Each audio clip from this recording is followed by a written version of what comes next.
በስመ አብ ወወልድ ወመንፈስ ቅዱስ አሐዱ አምላክ። አመ ተስዑ ለሐምሌ በዛቲ ዕለት ኮነ ሰማዕተ ቅዱስ ቴዎድሮስ ኤጲስቆጶስ ዘአምስቱ አህጉር።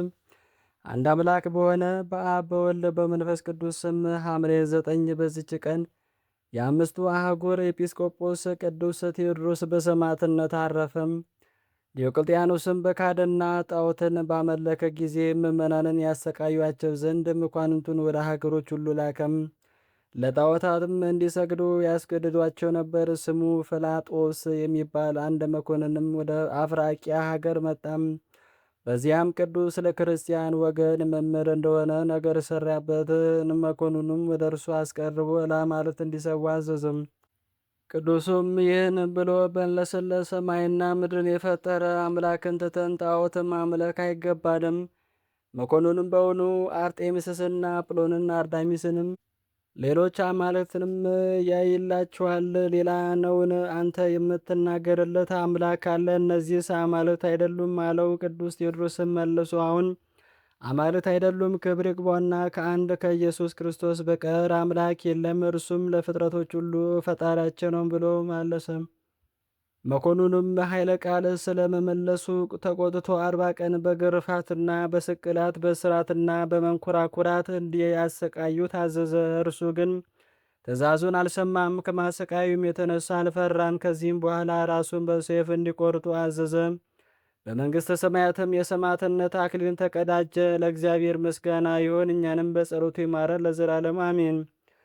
ዳግመኛ በዚች ቀን ከቆጵሮስ ሀገር ቅዱስ ታኦዶሮስ በሰማዕትነት አረፈ። ከእርሱም ጋር 3 ሴቶችና ያሰቃዩት የነበሩ 2 መኳንንት ሉኪያኖስና ድግናኒዎስ አረፉ። ይህም እንዲህ ነው። ይህን ቅዱስ ወደ እነዚህ መኮንኖች በከሰሱት ጊዜ እርሱ ክርስቲያንና የቆጵሮስ ኤጲስቆጶስ እንደሆነ ሰምተው ወደ እነርሱ አቀረቡት። ስለ ሃይማኖቱም ጠየቁት። እርሱም ክብር ይግባውና በጌታችን በኢየሱስ ታመነም። በበትሮችም እየደበደቡና እየገረፉ ቀጡት። እርሱም እየዳህየ ሄዶ ጣዖቱን ረገመው፣ ከመንበሩ ላይም ገልብጦ ጣለው። እሊህ 2 መኳንንትም ተቆጥተው ጽኑ ስቃይን አሰቃዩት። ስጋውንም በማቅ ጨርቅ ጨውና ኮምጣጣ ነክረው ርፋቁት። እርሱም ጣዖታቱንም ይረግም ነበረ። ሁለተኛም ምላሱን ቆረጡት። ያን ጊዜም በዚያ ከነበሩ ሴቶች አንዲቱም ምላሱን አንስታ ወሰደች። ከዚህ በኋላም ቅዱሱን ባሰው ጊዜ ከሴትዋ እጅ ምላሱን ተቀብለው በሆዱ ላይ አኖራት። ወዲያውኑም ምላሱ ተዘርግታ ወደ አፉ ገባችም። አንዲት ነጭ ርግብም መጥታ በቅዱሱ ላይ ዞረች። ሁለተኛም ዞሪት ወፍ መጥታ በላዩ ተቀመጠች። እሊህ 2 መኳንንትም አይተው አደነቁ። ሉኪዮስም ክብር ይግባውና በጌታችን በኢየሱስ ክርስቶስ አመነ። ያን ጊዜም መኮንኑ ደግናኒዎስ ተቆጥቶ ከቅዱስ ታኦዶሮስ ኋላ ይከተሉ የነበሩ 3 ሴቶችን ገደላቸው።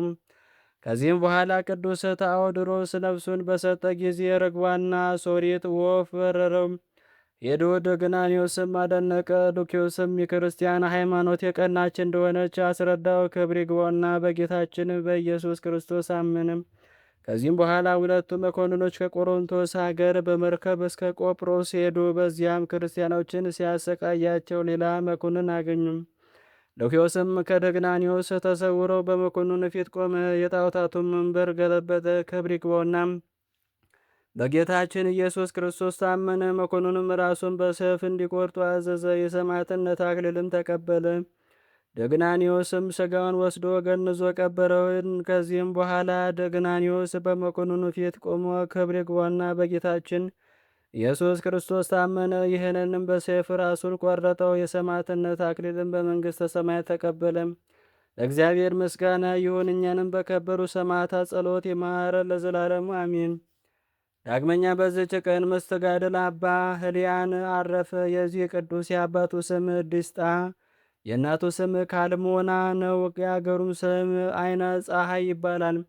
እርሱም ቀድሞ በወጣትነቱ ጊዜ የወርቅና የብር አንጥረኛ ነበር። በስራም የተመሰገነ ነው። በአንዲት ቀንም ከአረብ አገልጋዮች አንዲት ሴት መጥታ ለጆሮቿ ጉትቻ እንዲሰራላት ለመነችው። ከሰራላትም በኋላ የሰራችበትን ዋጋም ከእርሷ ፈለገ። በፊቱም ራሷን ዘንበል አድርጋ ወንዶች ከሴቶች የሚሹትን ብትሻ እንሆኛለሁ፣ ሌላ ገንዘብ ግን የለኝም አለችው። ይህንም በሰማ ጊዜም አንቺ የጨለማው አበጋዝ ልጅ ከኔ ራቂ፣ ፊትሽም አታሳየኝ አላት። ከዚህም በኋላ ሞትና ፍርድ መኖሩን ለነፍሱ እያሳሰባት በማደሪያ ውስጥ ጥቂት ቆየ። ተነሱም ለድሆችና ለችግረኞች ገንዘቡ መጸወተ። ከገንዘቡም ከፍሎ ለእናቱ ሰጥቷት ተሰናበታት። ለ3 ቀንም የሚበቃውን ስንቅ ይዞ ወደ ገዳም ሄደ። እግዚአብሔርም የልቡናውን ንጽሕና ስላየመራው የራቀውን ቦታ ወደ እርሱ አቀረበለት።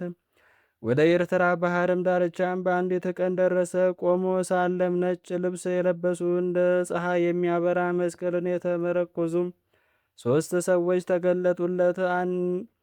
አነቁትና ከእሳቸው ጋር ወሰዱት። ወደ አትክልት ቦታም በደረሱ ጊዜ በትርና የዕንቁ መስቀል ሰጡት። በዚያም በአንድነት ጸለዩና ሰገዱ። ከሰገደበትም ራሱን ቀና ባደረገ ጊዜ ከእርሳቸው ያገኘው አልነበረም። በመለየቱም አዘነ፣ አለቀሰም። ከዚህም በኋላ ከአትክልቱ ቦታ ቅጠል እየበላ ውሃም ከእርሷ እየጠጣ ኑሮን በብሕትውና አደረገም። ወደ ቦታዎችና ወደ ዋሻዎች ለመሄድ የፈለገ እንደሆነ በትረ መስቀሉ ታበራለት ነበር።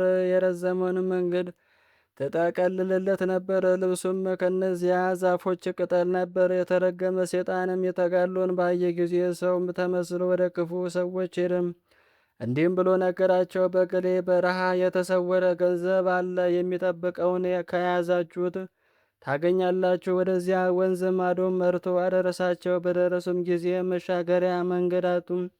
እጅግም ተጠምተው ነበርና ውሃውን እያዩ ወደ ውሃ መድረስ ተሳናቸው። ሁለተኛም በሚያስፈራ ዘንዶ ተመስሎ ቅዱስ ሕሊያንን ውሃ ሲጠማቸው አንተ ለባልንጀሮች እንዴት አትራራም? እንዴትስ ውሃ አታጠጣቸውም? አለው። በዚህም የሚይዙት መስሎት ነበርና ለቅዱስ ሕሊያንም በአውሬው አንደበት እግዚአብሔር የዘለፈው መስሎት ውሃ ቀዳላቸው፣ ያጠጣቸውም ዘንድ ተሻገረ። እነርሱም ድሃነቱን አይተው ራሩለት፣ ልብስ ሊሰጡትም ወደዱ። እርሱ ግን አልተቀበላቸው። ወደ ባቱም ተመለሰ። ሴጣንም ተንኮሉ በከሸፈበት ጊዜ በደጋጎች መነኮሳት ተመሰለ። ሊያሰቱትም ወደ እርሱም ሄዶ በመስቀል ምልክትም በማተበ ጊዜ አፍረው ተበተኑ። የረፍቱም ሰዓት በቀረበ ጊዜ ቀድሞ ተገልጸውለት የነበሩ እነዚያ 3 ሰዎች መጥተው ገድሉን ጻፉ። ባረፈ ጊዜም ቀበሩት። ለእግዚአብሔር ምስጋና ይሁን፣ እኛንም በዚህ ጻድቅ ጸሎት ይማረን ለዘላለሙ አሜን። ዳግመኛም በዝች ቀን የመብራጣንና የቀፊሃላ ኤጲስቆጶስ የንደራኦስ መታሰቢያቸው ነው። የግብፃዊው የቅዱስ ሰርጊስ ቤተ ክርስቲያንም ቅዳሴ ቤት ነው። ዳግመኛም ከአባ ኤሴ ጋራም በሰማዕትነት የሞቱ የ5500ና የ4 ጭፍሮች መታሰቢያ ነው። በረከታቸውም ከእኛ ጋር ትኑር ለዘላለሙ አሚን። አንድ አምላክ በሆነ በአብ በወልድ በመንፈስ ቅዱስ ስም ሐምሌ 10 በዝች ቀን ናትናኤል የተባለ ቅዱስ ሐዋርያ ስምዖን ቀለዮጳ በሰማዕትነት አረፈ። ዳግመኛም በዝች ቀን ለአባቶች ሊቃነ ጳጳሳት 9ኛ የሆነ የእስክንድርያ ሊቀ ጳጳሳት ቅዱስ ከላዲያኖስ አረፈ። ዳግመኛም በዝች ቀን ቅዱስ አባት በስንዳ አረፈ። አእላፍ ቅዱሳንን አዘክሬ ምስጋናን አቀረብኩልህ። ቅዱሳንም ዘወትር አንተን ያገለግሉ ናቸው። በደህንነቴ የማነብልን መጽሐፍ ምስጋና ተቀበል። አንተ ብዙ ባለጠጎች ካገቡት ይልቅ የድዋን መበለት ስጦታን ተቀብላለና። ቅዱሳን የሆናችሁ ነቢያት፣ ለማስተማር የተመረጣችሁ ሐዋርያት፣ ሰማዕታት፣ ጻድቃን፣ ትጉዋን የሆናችሁ መላእክት፣ እናንተም ደናግል ቸር የሆናችሁ መነኮሳት ይህችን ጉባኤ አንድነታችንን መባረክን ባርኩም።